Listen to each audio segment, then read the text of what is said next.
अंचलनामा में आप सभी का स्वागत है। मैं हूं शक्ति प्रकाश श्रीवास्तव। ठौर की तलाश में। उत्तर प्रदेश में विधानसभा चुनाव होने में अभी वक्त है, लेकिन 2027 में होने वाले विधानसभा चुनाव के लिए सियासी गतिविधियां अभी से शुरू हो गई हैं। इन दिनों सियासत से जुड़े नेता अपने बेहतर भविष्य की संभावनाओं को देखते हुए मजबूत सियासी जमीन तलाशने में लगे हैं। इनमें अधिकांशतः वो नेता हैं जो कभी प्रदेश की सियासत में अपना मजबूत प्रभाव रखते थे। हाल फिलहाल वे या तो किसी मजबूत दल में नहीं हैं, या हैं भी तो वहां उनका भविष्य उन्हें सुरक्षित नहीं लग रहा है। इनमें आजम खान, स्वामी प्रसाद मौर्य, नसीमुद्दीन सिद्दीकी, ओम प्रकाश राजभर और डॉक्टर संजय निषाद जैसे नेताओं के नाम लिए जा सकते हैं।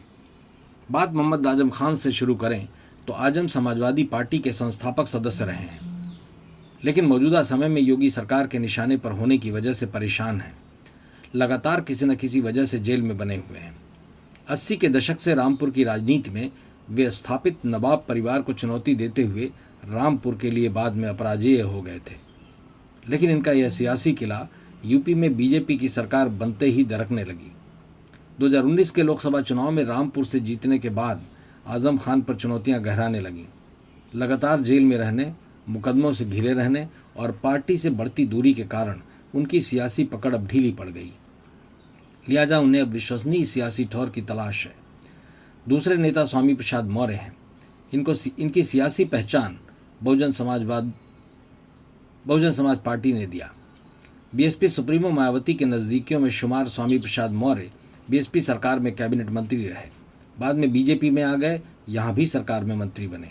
फिर सपा में गए, जहाँ विवादित धार्मिक बयानों की वजह से पार्टी से किनारा कर अपनी पार्टी बनाई, लेकिन अकेले कोई खास पहचान नहीं बना पाने के चलते अब बेहतर भविष्य के लिए अपनी पुरानी पार्टी बीएसपी की तरफ टकटकी लगाए हुए हैं।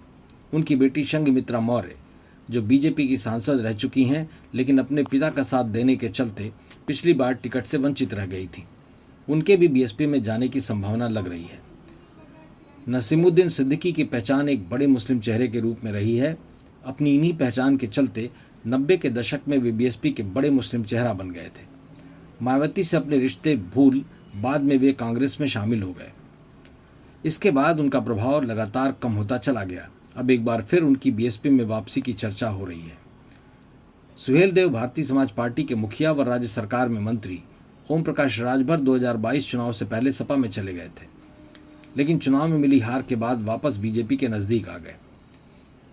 लेकिन लोकसभा चुनाव में अखिलेश यादव के पीडीए के आगे राजभर का जातीय कार्ड काम नहीं आया, लिहाजा यहां भी बहुत प्रभावी नहीं लग रहा है। बीते दिनों एबीवीपी पर बयान देकर वे बड़े नेताओं के निशाने पर आ चुके हैं। लिहाजा भले वो सरकार में मंत्री हैं, लेकिन भविष्य के लिए सियासी जगह ढूंढ रहे हैं।